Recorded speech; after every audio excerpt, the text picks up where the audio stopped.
Hey there guys, welcome back to my YouTube channel. So in this video, I'm going to show you how to make this amazing PowerPoint template in just 2 minutes. So tag along and watch the video till end. By the way, you can download this template for free from the link in the description below.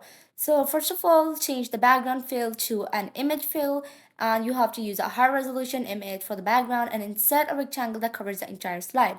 Then you're going to change the color to black and increase its transparency and insert a rounded corner rectangle. Select all of them and like rotate one of them to 60-degree rotation and the other to 120-degree rotation.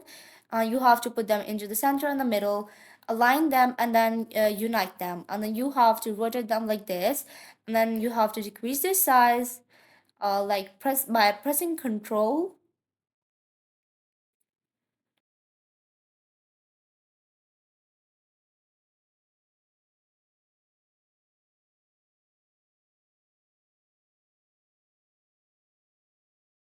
Duplicate the shape and then put them right here along each of them like this.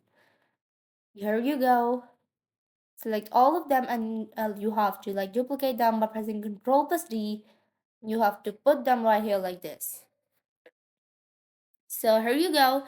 You have to move them upwards and then remove any of the shapes that you don't want to use in this template.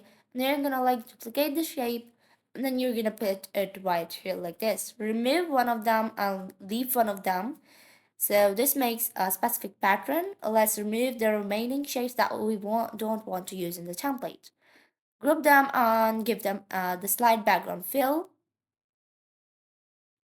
Give it the shadow of the outline. So the next thing I'm going to do is like insert the content text and change its color to white and decrease its size. Here you go. Next, insert a header.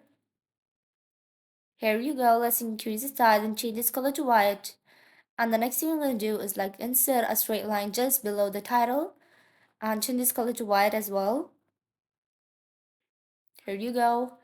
Now the next thing you're going to do is insert a rounded corner rectangle and give it an outline. And you have to insert your text and change this color to white as well. Remove that fill, and you're gonna go to insert tab to find yourself a logo. And let me just change this color to white and go to form my background and give it the transparency of white color. And then you're gonna so that was all for today in this video, and if you like this video, be sure to subscribe to my YouTube channel and hit the bell icon.